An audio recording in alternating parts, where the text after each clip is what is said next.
अब मुझे लगता है कि आगे आपको ये जैन टेम्पल लैंड्स भी लिखवाना पड़ेगा, उसके बाद टेम्पल लैंड्स भी लिखवाना पड़ेगा, फिर आपको गुरुद्वारा लैंड्स भी लिखवाना पड़ेगा और चर्च के लैंड्स भी लिखवाना पड़ेगा, क्योंकि इस वक्फ के कानून के बाद 90 साल पुराना जैन धर्म का मंदिर वहां गिरा दिया गया मुंबई के अंदर। बोध गया में लड़ाई चल रही है कि वहां पे भी कमेटीज में उनके जबरदस्ती गैर बौद्ध को उसमें शामिल किया गया है। तो ये लड़ाई यहां तक सिर्फ सीमित रहने वाली नहीं है, और मैंने पार्लियामेंट में भी कहा था और यहां पे भी इस बात को कह रहा हूं कि इसके पीछे का जो बड़ा मकसद है, क्योंकि वक्फ की जमीनें सब प्राइम लोकेशंस पे हैं, तो उन सारी जमीनों को कब्जा करके अपने दोस्तों को वो जमीन प्रधानमंत्री देना चाहते हैं। ये मेरा सीधा आरोप है, मैं घुमा फिरा के बात नहीं करता, एकदम सीधा आरोप है। और ये इसके पीछे का मकसद यही है, और आगे यही चर्च के साथ होगा, मंदिरों के साथ होगा। अयोध्या में अडानी को 23,000 एकड़ जमीन रक्षा विभाग की दी गई है, उसमें तो बाबाओं का भी नाम है। आपने एक कानून इस देश के अंदर बनाया, अभी हमारे साथी सांसद संविधान की बात करके गए, संविधान में कुछ आपको मौलिक अधिकार दिए गए जिसमें कहा गया कि इसमें कोई परिवर्तन नहीं होगा, ये तो आपका फंडामेंटल राइट्स है। और संविधान की धारा 25 से लेकर 28 तक 29 तक यह बताती है कि हिंदुस्तान में रहने वाले हर नागरिक को अपनी धार्मिक मान्यताओं के हिसाब से पूजा करने की, अर्चना करने की, उपासना करने की, इबादत करने की, प्रेयर करने की, गुरु ग्रंथ साहब का पाठ करने की पूरी आजादी है, और अपनी धार्मिक संपत्तियों के प्रबंधन की पूरी आजादी है। इसमें कोई नरेंद्र मोदी और कोई बीजेपी वाला कुछ नहीं कर सकता। ये कानून हमको बाबा साहब डॉक्टर भीमराव अंबेडकर के द्वारा लिखे गए संविधान से मिला है, और ये बिल एक गैर संवैधानिक बिल है, इसलिए हम इसका विरोध कर रहे हैं। ये एक अनकॉन्स्टिट्यूशनल बिल है। और अभी सिन्हा साहब जब यहां पे बोल रहे थे, वो कह रहे थे कि एक प्रोपेगेंडा फैलाया गया इस बिल के लाने के पहले पूरे देश में। हिटलर के प्रचार सचिव का जिक्र भी उन्होंने किया। क्या क्या कहा गया? मैं जेपीसी का मेंबर था वक्फ कमेटी में, तो कहा गया कि साहब जिस भी जमीन को मुसलमान चाहे उसको वक्फ घोषित कर दे, और वक्फ बोर्ड कहता है ये वक्फ हो गई तो वक्फ हो गई। तो जब वक्फ बोर्ड के लोग आए वहां पे, और सेंट्रल गवर्नमेंट के भी ऑफिसर बैठे हुए थे, तो हमने कहा कि ऐसा है क्या? कहने लगे नहीं साहब। हमने कहा तो क्या प्रक्रिया है? तो कहने लगे कि जिसकी जमीन है वो एक फॉर्म भरेगा, उस फॉर्म को भर के देगा कि हम ये अपनी जमीन वक्फ करना चाहते हैं, और उसके बाद आपत्ति के लिए एक समय दिया जाएगा कि ये जमीन, इंस्पेक्टर उसको जांच करेगा, सर्वेयर उसकी जांच करेगा, और आपत्ति के लिए निश्चित समय दिया जाएगा कि अगर किसी को इस जमीन के दान में कोई आपत्ति है तो अपनी आपत्ति दर्ज करा सकता है। उसके बाद वो समय निकल जाने के बाद वो संपत्ति वक्फ में दर्ज की जाती है। ये प्रक्रिया है। हमने कहा दूसरा, कह रहे साहब ये 6 महीने के अंदर कागज देना होगा। तो एक सुप्रीम कोर्ट का एफिडेविट मिला वहां पे, जेपीसी के मीटिंग के दौरान जावेद भाई थे, आपने देखा होगा।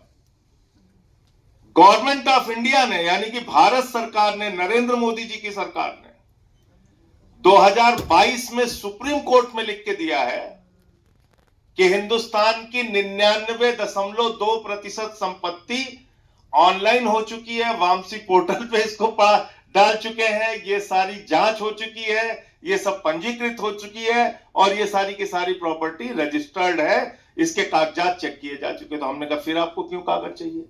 और एक स्टेटमेंट मिला मुझे, उस समय के जो मुख्तार अब्बास नकवी साहब मंत्री थे, उनका स्टेटमेंट था।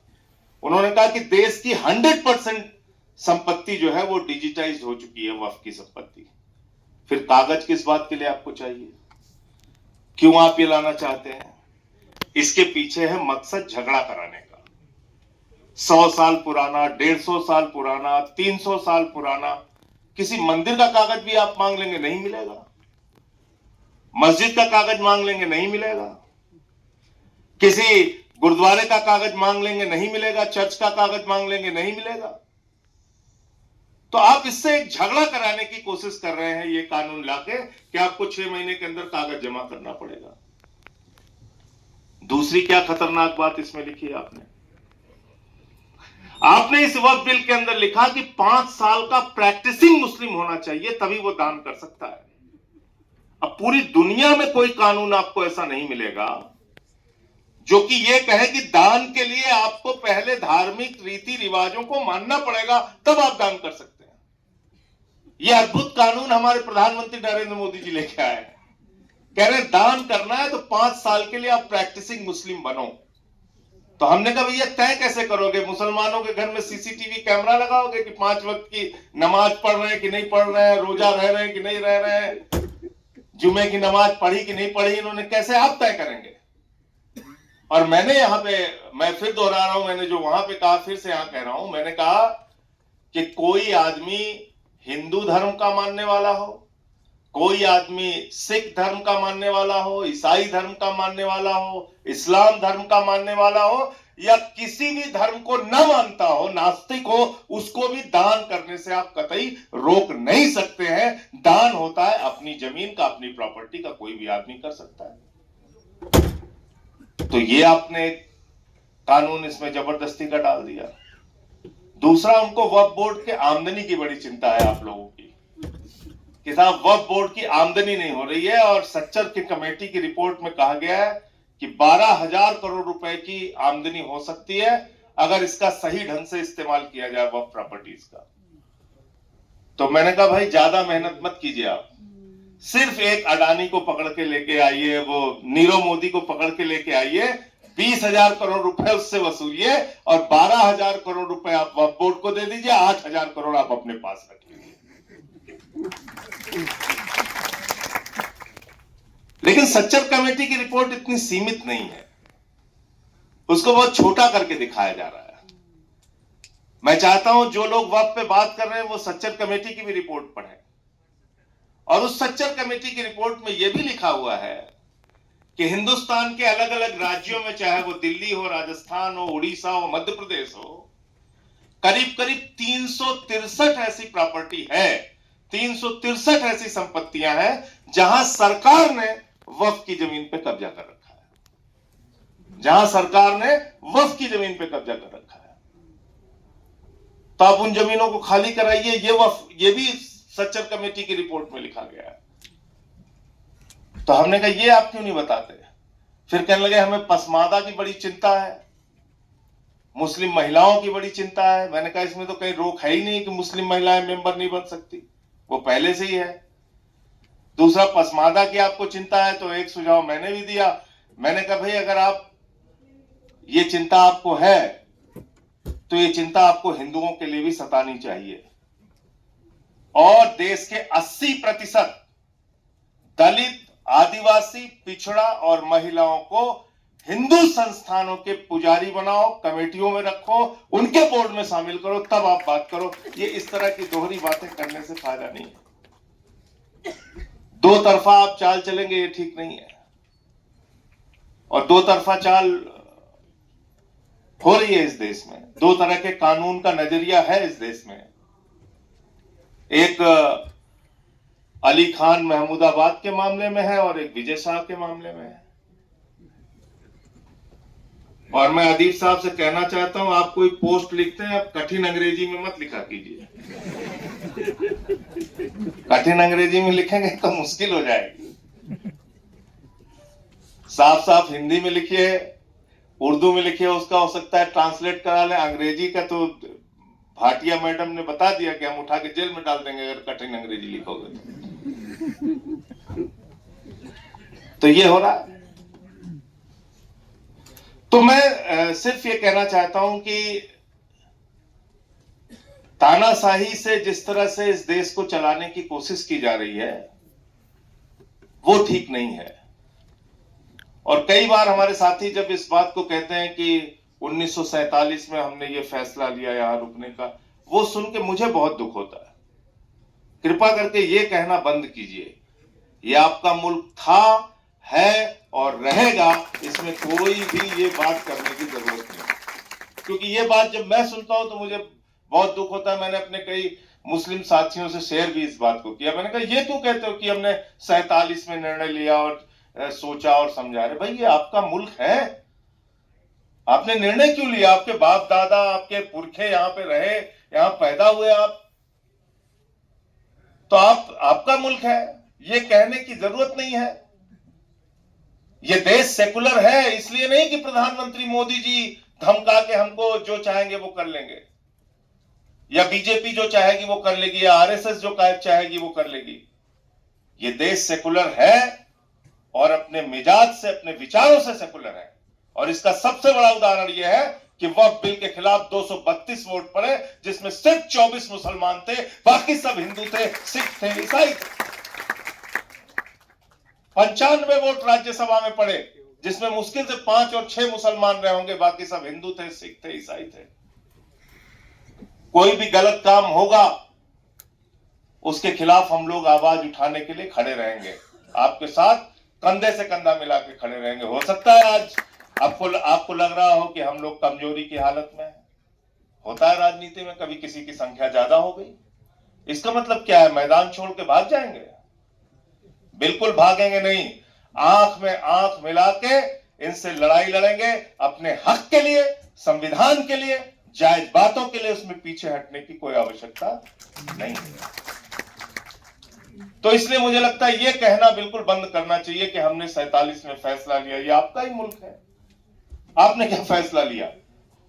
आपका मुल्क है ये, और ये एक सेकुलर मुल्क है। ये संख्या बल का खेल तो बदलता रहता है। अभी पूरे देश ने दिखाया ना, पहलगाम के बाद, पहलगाम की घटना के बाद पूरे हिंदुस्तान ने दिखाया कि हिंदुस्तान एक सेकुलर मुल्क है। पहलगाम की घटना के बाद कश्मीर के गलियों में, मोहल्लों में, गांवों में, लाल चौक तक में प्रदर्शन हुआ और सबने कहा ये निंदनीय घटना है, इसकी हम भर्त्सना करते हैं, हम इसके खिलाफ हैं। और रो रो के लोगों ने इस बात को कहा। अभी आपने ऑपरेशन सिंदूर शुरू किया, पूरे देश के मुसलमान आपके साथ खड़े हुए। मस्जिदों में उन्होंने ऐलान किया कि हम इस मामले में भारत की सरकार के साथ हैं। सर्वदलीय बैठक में हमने कहा कि हम साथ में हैं। हाँ, मार्केटिंग करने के लिए हम साथ में नहीं है। मार्केटिंग मुबारक हो मोदी जी को। आज उन्होंने बोला है कि हमारे शरीर में खून, गरम खून नहीं बह रहा है, गरम सिंदूर बह रहा है। मुझे शर्म आई ये बात सुनकर, भारत के प्रधानमंत्री की ये बात। अभी ऑपरेशन सिंदूर जारी है। अभी वो 4 आतंकवादी पकड़े नहीं गए जिन्होंने हमारे बहनों के सिंदूर उजाड़े, और आपने उसकी मार्केटिंग शुरू कर दी। आपने उसके नाम पे वोट बटोरना शुरू कर दिया। चश्मा लगा के और सेना का ड्रेस पहन के और बड़े बड़े पोस्टर होर्डिंग लगवा के आप घूम रहे हैं। सर्वदलीय बैठक में आपको आने की फुर्सत नहीं है, आप बिहार के चुनाव में जाके रैली संबोधित कर रहे हैं। फिल्मी सितारों को संबोधित कर रहे हैं मुंबई में, केरल में उद्घाटन कर रहे हैं, आंध्र में उद्घाटन कर रहे हैं। 73 देशों की आपने यात्रा की, 124 बार विदेश की यात्रा की। आपको अब समझ में आया कि सर्वदलीय संसदीय दल भेजना चाहिए। पुलवामा की घटना के बाद सर्वदलीय संसदीय दल क्यों नहीं भेजा गया? उरी की घटना के बाद क्यों नहीं भेजा गया? गलवान घाटी की घटना के बाद क्यों नहीं भेजा गया? क्योंकि तब आपको लग रहा था कि 3 बार दिन में सूट बदल के और विदेशों में जा जाके घूमेंगे और कुंभ के मेले में बिछड़े हुए भाई की तरह गले मिलते रहेंगे, तो इससे बहुत अच्छी विदेश नीति हो जाएगी। विदेश नीति इससे नहीं होती है। विदेश नीति होती है कि जब आप अपने देश के अंदर ऐसा माहौल बना के पैदा करते हैं जिससे पूरी दुनिया आपकी तरफ देखे और आपके समर्थन में खड़ी हो, तब वो उसमें आपको सफलता मिलती है। तब आपकी आवाज में दम होता है, तब आपकी आवाज में दम होता है। तो इसलिए वक्त बहुत ज्यादा हो गया है। मैं सिर्फ इतना कहना चाहता हूं कि इस लड़ाई में, कानूनी लड़ाई भी इसकी चल रही है, इस लड़ाई में हम लोग पूरी तरीके से आपके साथ हैं। और ये गैर संवैधानिक बिल है मैंने जेपीसी में भी इसका विरोध किया, पार्लियामेंट के अंदर भी विरोध किया। जब भी आपने बुलाया आपके साथ आकर इसका विरोध किया, आगे भी जब आप बुलाएंगे आपके साथ खड़े होके इसका विरोध करेंगे, लोकतांत्रिक ढंग से, संवैधानिक तरीके से, और जो अपने अधिकार हैं उसको लेके आगे बढ़ेंगे। बहुत बहुत शुक्रिया कि आपने मुझे यहाँ बुलाया और अपनी बात कहने का मौका दिया। बहुत बहुत धन्यवाद।